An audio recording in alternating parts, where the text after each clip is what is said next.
Sveiki, gyvi teniso gerbėjai. Pirmoji 2026 metų Balžeko teniso akademijos tinklalaidė ir pirmajame epizode mes turime vieno perspektyviausių jaunųjų tenisininkų mamą, Birutę Efe, kuri ir papasakos, kaip jo sūnui Adui sekasi siekti teniso aukštumų.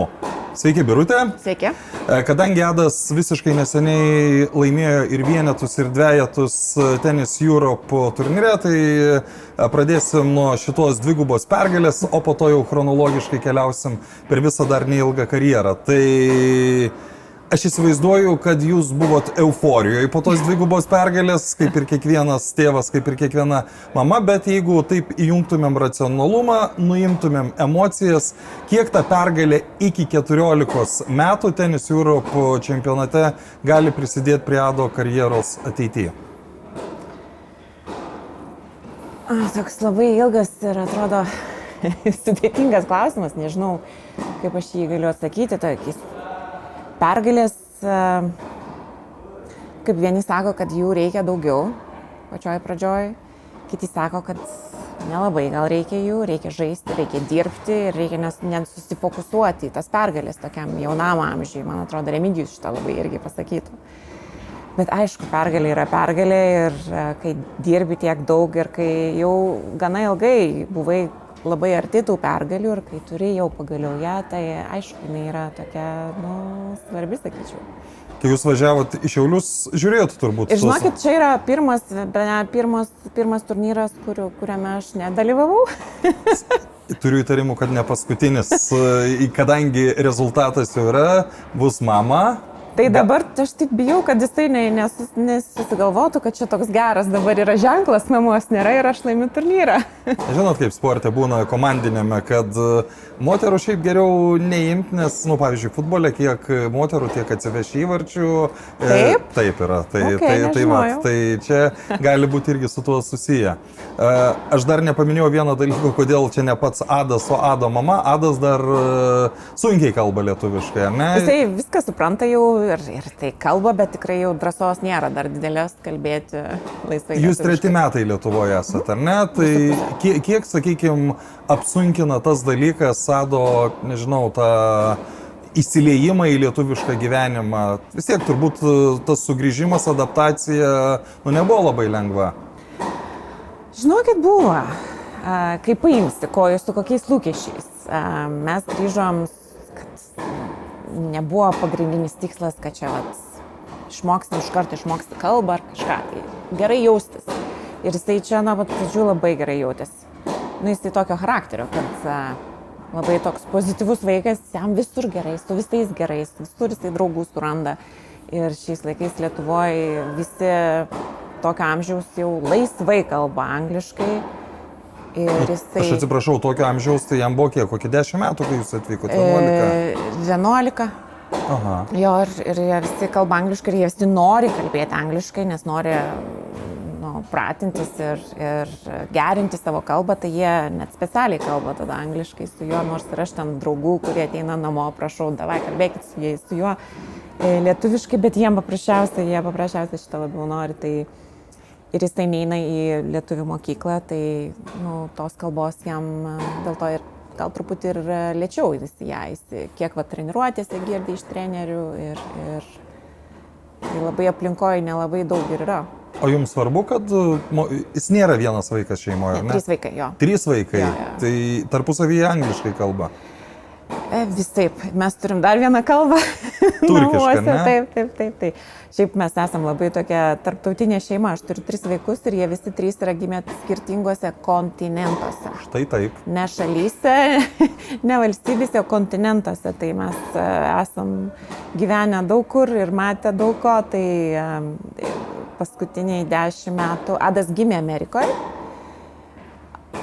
ir paskutinius 10 metų. Bet su lietuvišku pasu. Taip, po to jisai įgijo, tai jisai turi keletą tų pasų dabar. Tai jisai gimė Amerikoje ir po to 10 metų mes Turkijoje gyvenom. Jo tėtis buvo Turkijos pilietis. Tai, aišku, dabar vaikai turkiškai kalba namuose. Nu ir dabar gaunasi jau miksas toks. Ir turkiškai, ir angliškai, ir lietuviškų žodžių jau pradėjo atsirasti. Tai O jeigu palygintumėt visus 3 vaikus, tai Adas kurioje vietoje pagal lietuvių kalbą dabar? Šiaip namuose... Jis vyriausias, jauniausias, aš Vidurinis. Vidurinis. Vidurinis, jo. Mano vyresnioji dukras, jai 17 metų, tai aš su ją lietuviškai kalbėjau, kai jinai gimė Amerikoje. Nu, jinai Lietuvoje gimė, bet mes Amerikoje tada gyvenom, tai jos buvo pirmoji kalba lietuvių. Tai jinai, kai grįžom, jai nebuvo, jinai atėjo ir lietuvišką mokyklą, pradėjo ir jinai sėkmingai mokėsi ir viskas gerai ten buvo. Dabar į tarptautinę perėjo, nes į IB. Bet šiaip namuose aš jų nelabai lietuviškai girdžiu kalbančių, nebent kažkokie žodžiai. Bet Adas drąsiausias. Moka, nemoka, nelinksniuotai kažkokį žodis, tai čia iš treniruočių išėjai. Jis drąsiausias, nes nėra turbūt rėmuose mokyklos taisyklių, kažkokių gramatikos ar kažko, tai ką jisai girdi, iš ko tai jisai tada toks drąsiausias, laisviausias jaučiasi. Aš vėliau buvau paruošęs tą klausimą, bet čia jis labai tiks dėl tos drąsos. Tiek, tenisas yra toks sportas, kur psichologija ir ta drąsa vaidina pakankamai didelį vaidmenį, ypač tarp tų tenisininkų, kurie jau viską moka. Vis tiek pasaulyje yra ta tokia dalis, kurie viską moka ir kieno galva stipresnė, tas būna aikštėje stipresnis. Tai kalbant apie Ado psichologiją, stiprus vaikas. Pozityviai labai stiprus, sakyčiau. Ir tai šiaip gal iš šono ir atrodo, kas mane labai stebina, kartais žiūrint jo rungtynės, nes šiaip kaip vaikas, kaip jau augantis paauglys, vyrukas, jisai labai jautrus vaikas, labai pozityvus, labai užjaučiantis, labai jau toks gali būti, jisai ir toks soft, toks minkštas vaikas, jis toks užjaučiantis, jisai kai buvo dar mažesnis Turkijoje, kai žaisdavo, jisai laimėdavo turnyrą, laimėdavo finalus ir jis jam taip skaudėdavo dėl varžovų, jisai bėgdavo į kioską ir pirkti šokoladą tam vaikui, kad tas vaikas biškai būtų mažiau nusiminęs. Tai jisai turi tą tokią ir labai minkštą pusę, bet, aš sakau, dabar jau paskutiniai 2 metai, kiek aš jį stebiu turnyruose, tai išlenda jo tas toks labai, matau, kovingas ir momentais susikaupimas ir fokusas tais momentais, kai labiausiai reikia. Ir kuo toliau, tuo labiau šitą matau. Ko gyvenime šiaip nesimato šita dalis jo. Aikštėje jis yra vienoks, gyvenime kitoks, ne? Aš dar nepaminėjau, kad mes čia M7 Balžekas tenis akademijoje filmuojame kortuose, kur vyksta žaidimai, tai tie garsai yra būtent iš ten, o dabar mes kaip tik ir pereikim jau į tą teniso pusę. Kodėl tenisas? Kaip atsirado jūsų gyvenime, jūsų šeimos gyvenime? Adas vienintelis iš vaikų, kuris tenisą... Profesionaliai vienintelis. Bet bandė visi? Jo. Nu tai kodėl Adas pasiliko? Toks neplanuota, netikėta istorija. Jam buvo 6 metai ir mokyklą pradėjo. Ir į mokyklą atvažiavo teniso kažkokią akademiją ir protestuoti vaikų, kad taip prisivilioti savo akademiją. Kokie mieste jūs gyvenot? Mes gyvenom Didim, vadinosi toks miestelis, tarp Bodrumo ir Izmiro. Labai nedidelis, turistinis, gražus, jaukus, fainas miestelis šalia jūros. Ir pakvietė jį į treniruotę, kaip daug vaikų ten pakvietė į tą treniruotę ir mes nieko negalvodami atvažiavome į tą treniruotę ir ten daug tų tėvų, daug tų vaikų, ten vaikai laksto, kažką daro ir taip toliau. Ir po treniruotės, atsimenu, tas savininkas akademijos ir treneris sukvietė visus tėvus į ratą, vaikai ten aplinkui bėgioja. Ir jisai sako, visi čia vaikai tokie faini, tokie sportiški, tokie ten su potencialu ir taip toliau. Bet yra vienas vaikas čia, kuris bus Turkijos pirmas. Jūs dar nežinojot, kad apie Adą čia kalba? Mes taip stovim, ten to minioju su tais kitais tėvais ir tas treneris taip į mano vyrą tada amžinatelis, taip su pirštu, tavo, sako, vaikas. Ir mes taip. Jisai buvo sportiškas, mes matėm šitais, futbolą jau buvo pradėjęs lankyti ir ten jam labai gerai sekėsi ir taip toliau, bet kad ten tavo vaikas bus Turkijos pirmas, taip kažkaip galvoju. Tai taip, jeigu labai atvirai mes galvojam priežasčių, kodėl jie mus taip išrinko iš šito, nes, galvojam, tas vaikas net raketės rankoje nelaikė. Kaip jūs galite žinoti, kad jis bus Turkijos pirmas? Juolab, kad tėvai dažnu atveju Lietuvoje gyvenantis visiškai atvirkščiai galvoja, kai jiems sako, kad bus ten 45, sapalaukit, ne, jis bus pirmas. Aš čia nekalbu apie tenisą, aš kalbu apskritai apie tėvų požiūrį.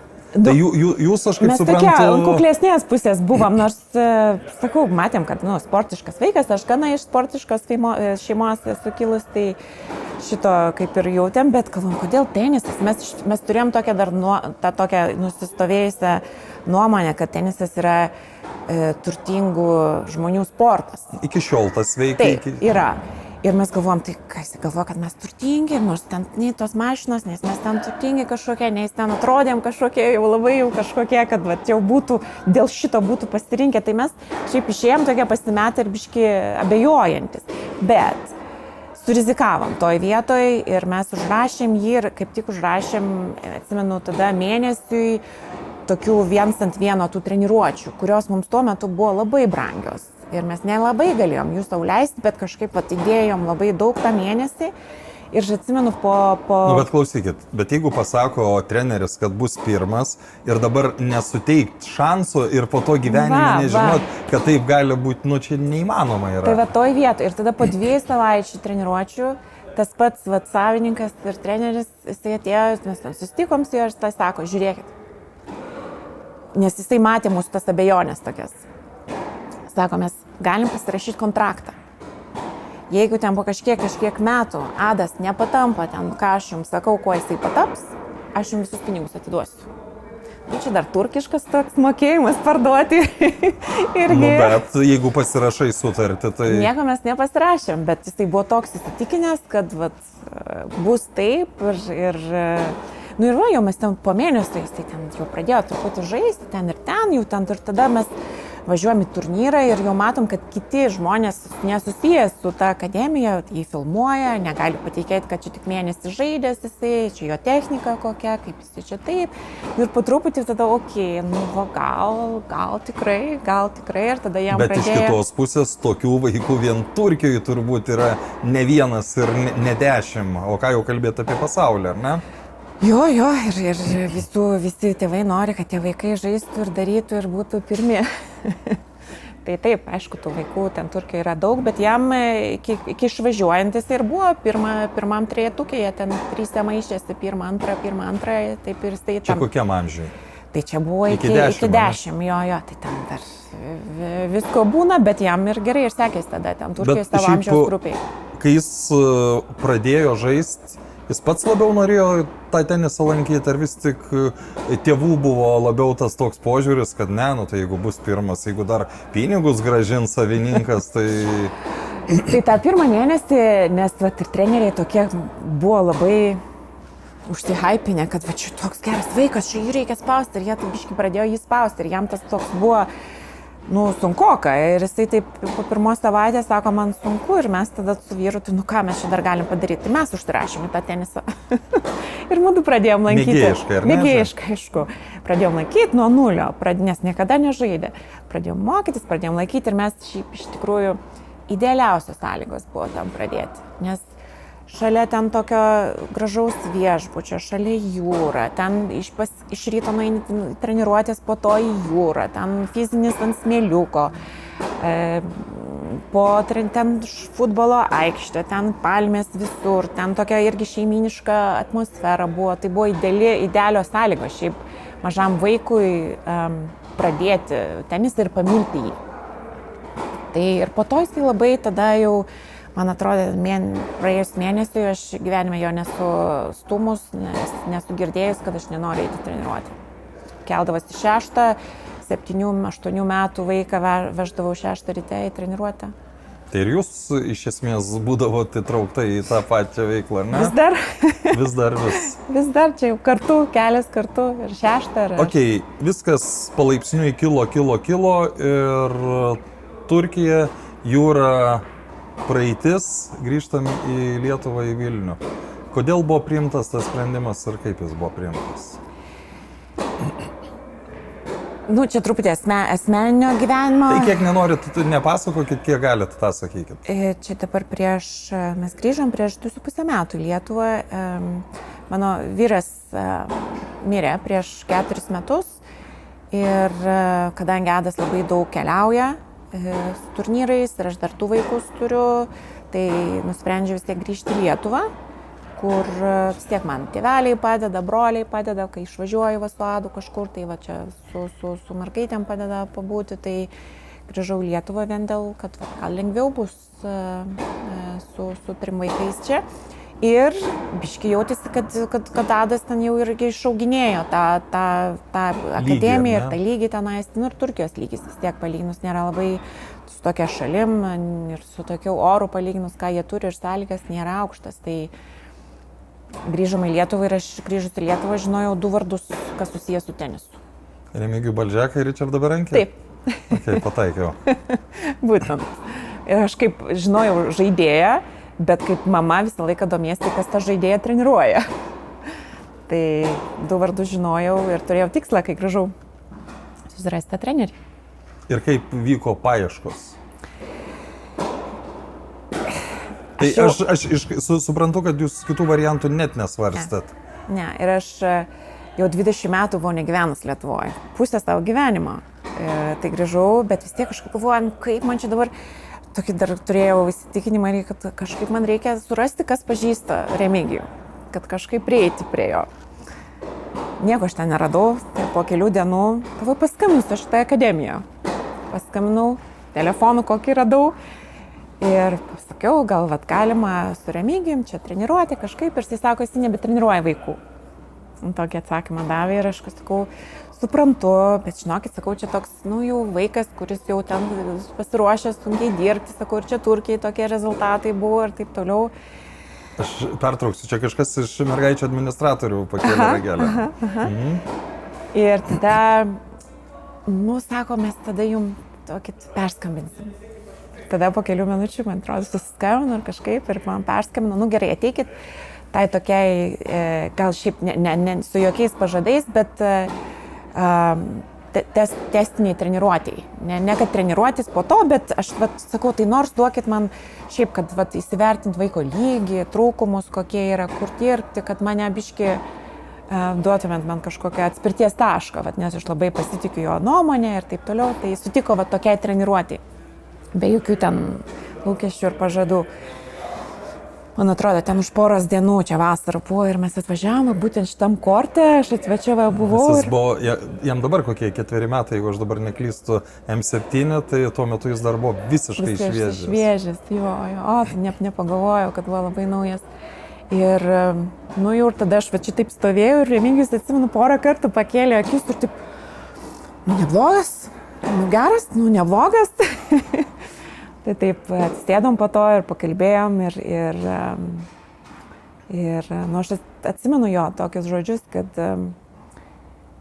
aišku yra ko dirbti daug ir buvo pavartotas žodis, kad Adas buvo vis tiek neglected, čia toks angliškas žodis, kad apleistas iš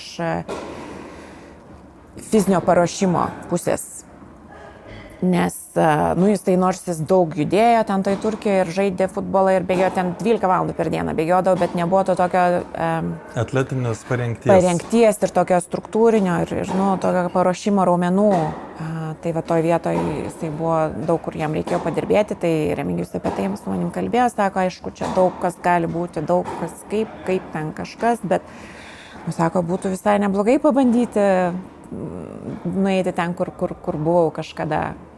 Bet šiaip gerai, bet iš mamos pusės, kad treneris nesižarsta iškart, kad čia tu tapsi top 30, ten tu būsi super Man gerai, nes geriau, nes aš vėl pasakysiu, yra labai skirtingų tėvų, yra kurie nori girdėti tai, ko galbūt ir nėra, bet yra dalis žmonių, tėvų, kurie nori girdėti, kaip yra. Aš visą laiką net ir klausiu, kur aš kitur nuvažiuoju į kažkokius turnyrus ar kažką, tai aš pirmą klausimą klausiu, kokie jo trūkumai yra.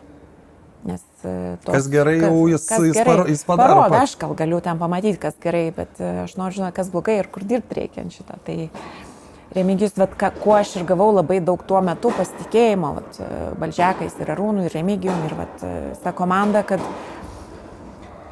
jie ir sako, kas blogai yra.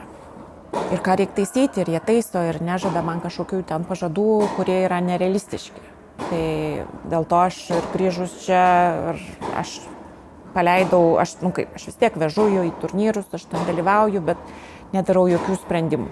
Man nereikia galvoti, kaip čia jo fizinis paruošimas, kaip jo yra teniso paruošimas, nesikišu absoliučiai. Aš iškart pasakysiu, jeigu jau jūs į tą lįstumėt, tai tikrai nebūtų gerai. Tai per kiek laiko tas fizinis parengtumas tapo toks, koks turi būti? Jis iškart čia į BT Fitness atėjo, ne? Jo, tai va čia Arūno Klimavičiaus komanda, mūsų mylimiausias Lukas, Mantas ir dabar Greta, kuri padeda jo su kineziterapija jam. Tai kur mes nuvažiuojam į turnyrus, tai visi labai stebisi jo paruošimu, to fiziniu, kaip jam ten 12-13 metų. Aš priminsiu, per 2,5 metų. Taip, jo kūnas tiesiog, jisai išaugo labai daug, jisai per metus ten virš 20 cm išaugo, kas yra šiaip jau labai didelis iššūkis ne tik žmogui, bet ir ypač sportininkui. Nes nei kokie šonkauliai susiformavę, nei ten dar kiti dalykai ir panašiai. Taip. Tai šita dalis tai tikrai labai jam gerai, nors ir jisai turi tų iššūkių, bet kas jų neturi ir su jais dabar labai čia tikslingai, sistematingai ir profesionaliai dirba. Tai fiziškai paruoštas, kaip sekėsi aikšteliai augti. Jūs matėt tą visą, sakykime, procesą, ar tiesiog būna taip, kad kai matai kiekvieną dieną, tu tiesiog nepamatai to augimo, o tas žmogus, kuris aš pasakysiu pavyzdį su šuniuku, ar ne? Kai tu jį augini, tu kiekvieną dieną matai, tu nematai, kaip jis auga, bet jeigu tas, kuris ten kokius 2 mėnesius nematęs, tada koks didelis ir panašiai. Taip, tai yra aš iš tos pačios temos, kad aš taip pasitikiu ir nesikišu jo treniruotės, niekur tai aš jo ir net nematau besitreniruojančio. Tai dabar, kai buvo jo tas paskutinis turnyras, jau buvo kažkuris laikas dėl jie ten biški nugaros traumos, jisai nedalyvavo juose, tai aš ir jo nemačiau žaidančio. Ir dabar aš vis tiek buvo gyva transliacija iš Šiaulių, tai aš žiūrėjau tą transliaciją, tai tikrai pamačiau, kad ir ten 2 mėnesių nerealus buvo jo progresas, kur atrodo, jisai labai stabiliai matėsi, didėjantis, bet dabar jau tas progresas su rezultatais, kas labai smagu. Ten vasarą buvom ten išvažiavę keliom savaitėm į turnė po Europą į turnyrų, tai atrodo, yra ir matau tą progresą, bet ten truputį trūkdavo dar, kažko trūkdavo ir dabar paskutinį turnyrą mačiau, kad toks užtikrintumas buvo ir pastovumas gal. Jeigu reiktų įvertinti jo stiprybės, bet to, ką dabar pasakėt, to pastovumo, kas dar galėtų būti?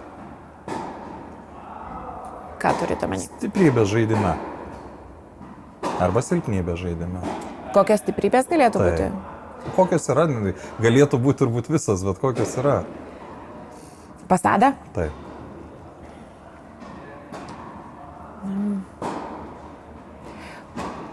Ar vis tik jeigu daugiau... Yra viena, yra kurią aš pastebėjau nesenai ir jisai ją neblogai, man atrodo, jeigu, nežinau, treneris ginčysi su manim ar ne, bet jisai moka ar jau pradeda labiau mokytis po negero taško atsistatyti, užmiršti jį ir važiuoti toliau. Nepergyventi nes buvę yra to, aišku, turnyrų ir geimų ir mačų ir setų, kuriuos pralaimėjo, nes dar vis galvoju apie praeitą tašką, kokį blogai padarė. Čia turbūt yra tas dalykas, ką mes kalbėjom apie psichologinį momentą, kur tas sugebėjimas ne pas visus, net ir profesionalius žaidėjus atsiranda. Taip. Ir matau, kaip pas jį dar dabar, kadangi tas augimas yra ir dabar ta paauglystė ir toks formavimas jis labai staigus, matos ne tik kažkokiam gyvenimo situacijose, bet ir tam pačiam tenise. Aš matau, kaip jisai jau analizuoja žymiai geriau, kiek aš jį girdžiu, ką jisai man pasakoja po to, kaip jisai ruošiasi ten, aš vis tiek tų niuansų daug ir nelendu ir nesikišu ir nededu, neaiškinu nieko, bet vis tiek jisai, kiek aš girdžiu, kiek jis pasakoja, aš taip dariau dėl to, kad tai buvo, dėl to aš tą šotą tokį dariau, dėl to, kad jisai taip gavosi, kai mes žiūrim dabar irgi varžybas kažkokias didžiųjų tenisininkų, jau matau, kaip jisai analizuoja, kaip jau toks kitaip žiūri tą žaidimą, tai va toje vietoje irgi yra, matau, augimas. O šiaip daug teniso žiūri? Tai va ką tik dabar mes atvažiavom pažiūrėję Australian Open semifinalus, žiūrim. Jau žinokit, turim subscriptionus visur. Norit Australian Open ir French ir Amerikos, viską žiūrim. Aš kodėl klausiu, nes būna žmonių, kurie tiek atsivalgo kortę, kad tiesiog jau... Ne tas atvejis. Jau sėdim, šnekam, ir dukra mano vyresnioji, jinai biški irgi čia asistuoja, treneriuoja ir pati truputį žaidžia, bet mėgėjiškai, tai mes visi mylim labai tenisą ir visi šnekam ir sergam ir žaidžiam ir gyvenam tuo, kvėpuojam tuo. Jo, mes pradėjom nuo Šiauliuose vykusio Tennis Europe turnyro. Jūs užsiminėt, kad pirmą kartą nevykot paskui Adą, ar ne, į varžybas. Kaip jis reagavo į tai, kad šį kartą, visą laiką mama kažkur yra, o dabar nėra? Aš dar kartą priminsiu, jam 13 metų. Tai... Kuo labai didžiuojasi, tai visais savo 3 vaikais, jie yra savarankiški labai. Ir stiprus ir be manęs. Kas man labai, kaip mamai, yra smagu, čia ir mūsų gal gyvenimo tokios sąlygos buvo, tai jisai be jokių problemų, mama negali, nevažiuok, žinok, ir jisai turi tą tokį, žinok, kai tavęs nėra, aš tau labiau esu disciplinuotas. Ir aš tą ir girdžiu, kai išvažiuoju ten, aš su treneriais kažkur ir kažką, ir jie man sako, kad važiuoja Adas taip, ten tą, ir be problemų atsikėlė, su žadintuvu pats atėjo ir su manim tai taip nėra, aš jį turiu žadinti, nes turbūt kažkaip paleidžia, galvoju, mama ten pažadins mane, mama ten sudės ir kažką, nors aš irgi pati stengiuosi tokia būti ir kad nedėti, nepakuoti, nepriminti, bet vis tiek, matyt, vaikas jaučia kažkokį saugumą ir kažkas tai šalia mamos, kur paleidžia biškį vėžės. Tai tas nėra labai blogai, kai kartais taip ir nenuvažiuoju ir nepabūnu, tai jisai toks, nes jisai pats vienas ir gyveno Šiauliuose tam bendrabutį ir pats kėlėsi į treniruotės, į varžybas, pats valgė, pats ruošėsi turnyrui ir paskutiniais 2 mačams svarbiem. Gerai, o kaip atrodė tas, turbūt pirmo pokalbis, nesusitikimas po tų pergalių, nebuvo to tokio, Turime labai smagią tradiciją, kur jis šiaip man negali išvažiavęs ir neskambinti visą ten dieną, visą savaitę. Bet jeigu laimi mačą, pirmą ką padeda raketę, paima telefoną ir man skambina WhatsApp video. Dar iš aikštelės? Dar iš aikštelės, tai dar net tik pasveikinęs su varžovu, padėjęs raketį į tašę, tada ima telefoną ir skambina iš karto man. Ir tai toks laimingas. Čia buvo kažkoks kitoks džiaugsmas negu ten po kažkurių kitų pergalių. Kokį jūs sūnų girdėjote dabar? Jisai jau toks laimėjo, bet jisai labai jautėsi, kad jis jau turėjo, sako, aš jau turėjau laimėti. Tai toks pasitikėjimo pilnas, ar ne? Jo, kad jis nusišito ilgai laukia jau ir sako, aš jau turėjau laimėti šitą senai ir toks jau, dabar kaip buvo įrodymas tik tais. Jis jau jautėsi, kaip jis jau buvo laimėjęs prieš tai. Tai dabar tik tais buvo užtikrinimas ir oficialus laimėjimas. Ir pats man pasakojo šitą, tai sako toks jausmas, kaip šito tiek ilgai laukiau, bet atrodė, kad jau kaip ir taip keistai, sako, kaip ir jau buvo įvykę šitas. Kaip įsivaizduojat, kas bus dabar? Kaip viskas vyks toliau? Nes vis tiek pergalės yra smagu, viskas gerai, bet yra turnyras dar tik iki 14 metų ir, sakykime, tas kelias iki tų profesionalių aukštumų dar labai ilgas. Jo. Ta prasme, ar 13 metų vaikas apskritai supranta tai, kad čia dar yra iš esmės, džiaugsmas Labai. šiandienai.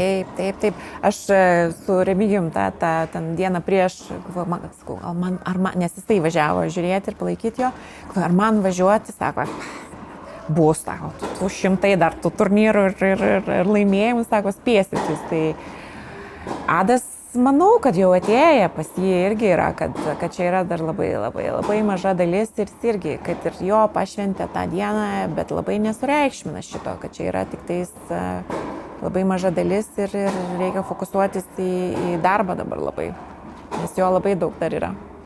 Bet kada yra daug darbo sporte, čia net nebūtinai tenise, tada dažnu atveju būna, kad, nežinau, ten kenčia mokslai ir panašiai. Pavyksta derinti tuos dalykus? Nelabai. Tai aš prieš kai atvažiavom čia, padariau tokį, dar pusę metų mes bandėm derinti su tradicinė mokykla ir su tenisu. Ir aš toje vietoje tada supratau, kad turiu padaryti sprendimą kažkurioje vietoje. Arba, ne? 50-50. Toks yra, jeigu jisai darys 50% mokyklos, tada bus 50% teniso. Nežinau, yra išimčių, aš matau vis tiek irgi teniso pasaulyje yra išimčių, kur vaikai būna ekstra gabus ir jiem ten įėjimas į mokyklą nemaišo jiem. Bet čia ir yra išimtis. Čia yra išimtis ir aš toje vietoje supratau, kad jeigu mes darysim 50-50, tai abu dalykai bus tokie per pusę. Tai tada ir padariau sprendimą, kad jeigu jau mes norim kažko, tai reikia duoti šansą jau didesnį jam, kad jam pasisektų toje vietoje. Tai tada radau ten tokią online sporto mokyklą, ten, man atrodo, Amerikos ten sistemos ir jisai online mokosi. Labai savo ritmu, turi užduotis, turi atsiskaitimus, turi semestrus, turi tos pagrindinius dalykus ir ten ta sistema ir programa labai gerai sudėliota, kad sporte, ten jeigu fizika, tai ten skaičiuoja teniso kamuoliuko greičio lėkimą, toks pritaikytas labai sportininkam, santraukos, tai pagrindus jisai gaus. Bet kažkoks ten super didelis akademikas. Tikėtina nebus. Nebus, bet turi bendrą supratimą ir tą tokį loginį mąstymą, ko labai reikia, bet jeigu tu jos paklausit jo apie ten kažkokį karą kažkur ten kažkada, tai nežinau, ką jis tai pasakys. Ar jūs esat, kaip mama, ten užsibrėžus, kad kai sukaks 15, gerai būtų, kad tai būtų, kai bus ten 17, jau galbūt ten jau kažkur ATP ten kažkiek vietų iškovota ir ATP taškų. Aišku, sėdimės, pasvajojam, tai kaip bus ten, kaip ten, kas ten, bet kažkokių tokių, aš esu iš tos pusės, kad duok geriausia, ką gali dabar, dirbk, įdėk, kiek gali geriausia, kas kaip išeis, taip išeis. Nes bent jau žinosi, kad pats viską padarei ir nebus ko kaltinti iš esmės. Taip, jie turi tikslų su treneriais, su komanda, kur kas, koks turnyras, koks ten lygis, tai čia jie yra, ne man juos statyti. Bet mamai. Jūs žinot vis tiek turbūt, kas laukia, kokie turnyrai dabar, ar ne? Taip, mes apsitarėm su treneriu, planuojam iš anksto truputį ir dalyjamės, kartais jie veža, kartais aš vežu, tai taip jie labai jau šiaip toj vietoj labai man padeda ir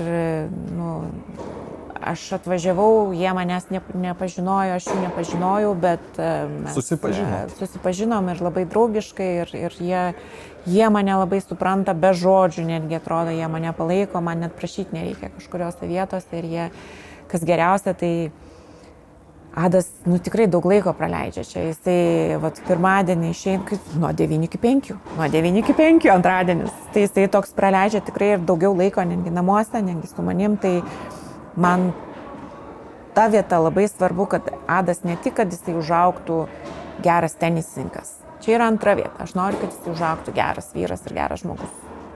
Man šita yra pirma vieta, tai ir šitoj terpėje dabar, kur esam Balžeko teniso akademijoje, tai jisai turi didelės sąlygas sportuoti ir didelės sąlygas šiaip imti pavyzdį iš aplinkinių. Iš trenerių, ir fizinio trenerio, ir visų, ir teniso trenerių, nes jisai auga be tėčio ir jam tokie kaip pavyzdžiai, kaip būti džentelmenu, kaip būti vyru, kaip būti stipriu, kaip būti ten užjausti. Jisai labai daug iš jų mokosi ir šiaip tokių gyvenimiškų dalykų aš pastebiu. Jis išvažiuoja į turnyrą su treneriu ir aš matau, kaip jisai grįžta, jisai tą jau šneka, jisai taip moka pagarbą rodyti, jisai, va, tokių dalykų irgi labai mokosi. Tai man yra labai svarbu šitas dalykas. Aš prieš tai nepaklausiau, kai kalbėjom apie perėjimą iš Turkijos čia į Balžeko teniso akademiją, o šiaip kokius jūs mato didžiausius skirtumus, sakykime, tarp tos mokyklos ir tai, ką Adas gauna čia? Didelius, Mes jau kalbėjom apie tai, kad ten fiziškumui nėra skiriama, ar ne, tiek dėmesio. Kas dar, tarkim, vis tiek gyvenant, atostogaujant Turkijoje yra viena, ar ne, bet gyvenant visai kitaip, žinai tą mentalitetą ir visus kitus dalykus. Kiek ten yra kreipiamas dėmesys į tai, kad, sakykime, ne sportas yra pirmas dalykas, o asmeninės žmogaus savybės, kad jis būtų tuo žmogum. Šiaip ten irgi yra tas toks, ten gal netgi sakyčiau, per daug šito yra. Ten per mažai sportai. Ten balansas toks išjudėjęs biški yra, nes ten, sakau, mes ten, kiek ten, mes 4-5 metus dieną iš dienos mes ten sėdėdavom, ten žiūrėdavom tas treniruotės, tos mamos ten prie tų vaikų šalia, ten, kad tas vaikas gerai tik jaustus ten toj treniruotėje, kad ten nieks nešauks, nerieks ant jo, nieks ten grįžčiau nieko nepasakys, ten labiau toks, kaip tik trūko ten drausmės. Ir tokio profesionalumo labiau sakyčiau. Ten jie, treneri, nedarykim dabar, čia labai sunku dabar. Bet ir amžius buvo mažesnis, tai negaliu sakyti, aišku, ir visur visokių yra, bet čia matau, kad Adas turi ir tą drausmę, bet ir turi tą tokį, jam patinka. Patinka eiti treniruotis ir bendrauti su treneriais, korte, už korto. Tai jie ką ir daro, ir būna, ir eina ten, ir į bowlingus, dar kažkur, tai turi tą tokį, ne tik kortose, bet ir už korto tą bendravimą, kas yra labai smagu. Bet jo gyvenimas jau yra tenisas, jeigu žmonės eina į darbą nuo ten, nežinau, 8 iki 5, o čia nuo 9 iki 5, tai realiai tavo visas gyvenimas yra tokio jauno žmogaus. Jo, jisai, aišku, nežinosi, kas bus, nes sportas, ypač tenisas, irgi individualus sportas ir su traumom, ir su visko, taigi visko gali būti, bet kaip jau bebūtų taip, aš manau, kad kaip vienaip ar kitaip tenisas tikrai bus didelė jo gyvenimo dalis. Šitą tai jau žinau, dabar tai truputį ten porą dienų, nes teniso nežaidė dėl truputį nugaros skausmų, tai jis jau vakar sako, aš negaliu, kaip aš noriu grįžti į aikštelę, 2 dienas nežaidė. Kaip aš noriu grįžti į aikštelę. Tai viskas jau gyvenimui, man atrodo. Tai net jeigu kažkur nepaeis su ten top, nežinau, 10-ukais, 5-ukais ar kažkuo, bet treniravimai, visi kiti dalykai nebejotinai išliks. Bet gal bus ir top 10-ukai, čia jau, kaip sakant, mes to šiandien neatsakysim, o kažkurį kartą turbūt atsakys pats Adas, kai jau geriau kalbės lietuviškai ir po dar vienos pergalės jau ne iki 14 metų Tennis Europe čempionate, nežinau, ten kokių nors 16-mečių varžybose, galbūt jau atstovaujant Lietuvos rinktiniai Deviso taurės turnyre, jis ateis pats ir papasakos, kokią gyvenimo dalį, kiek jis gyvena tenise ir kiek tenisas gyvena jame. Ačiū Jums už tai, kad buvo čia, manau, smagiai visai pasikalbėjom, pasidalinot savo patirtimu, Adui, didžiausios sėkmės ir svarbiausiai, kad nei nugaras skaudėtų, nei kitos traumos kamuotų. Ačiū labai. Iki. Iki.